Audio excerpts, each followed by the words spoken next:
સાહેબે ધાબે બેહવા આવવાનું કીધું એટલે મેં આપણા ભાઈબંધને ગોદડું લઈ લીધું ને આખું ધાબુ સાફ કરી નાખ્યું. બધા ભાઈબંધ કે ટેસ્ટ છે એટલે બધા ભાઈબંધ ટેસ્ટ દેવા બેસી ગયા ને સાહેબ આવ્યા ને બધા ભાઈબંધને ઘસકાવ્યા. તો કેમ છો બધા મિત્રો, મજામાં દેશો? આપણા નવા મિની વ્લોગમાં તમારું બધાનું સ્વાગત છે. હજી આપણે નિશાળેથી આવ્યા જ છીએ. બહાર આવીને જોયું આજ તો બોટાદમાં વરસાદ જેવું વાતાવરણ થઈ ગયું હતું. લગભગ વરસાદ આવશે હો. कैसा लगा मेरा मजाक? ઘર બાજુ તો હાર્દિકભાઈ ને યશભાઈ બે બેવા આવ્યા. ફાઇનલી મિત્રો આપણને જે પગમાં વાગ્યું હતું હરખું થઈ ગયું ને હરખી રીતે હાલવા માંડ્યા. બધું કામ પતાને કો ઘરે આવીને ચોપડા કાઢીને દાખલા ગણવા બેસી ગયા, કારણ કે ટ્યુશનમાં ટેસ્ટ છે.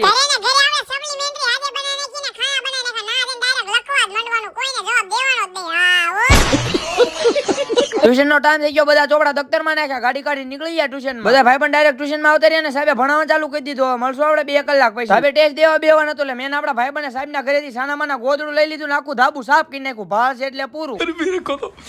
मेरे को तो ऐसा धक धक हो रहा है। બધા ભાઈબંધ દફતરને એવું લઈને ધાબે આવતા રહ્યા, કારણ કે ટેસ્ટ દેવાની એટલે બધા ભાઈબંધ પોતપોતાની જગ્યાએ બેસી ગયા ને ટેસ્ટ દેવા બેસી ગયા, કારણ કે આપણે આગળ ભવિષ્ય વિચારવાનું છે ને.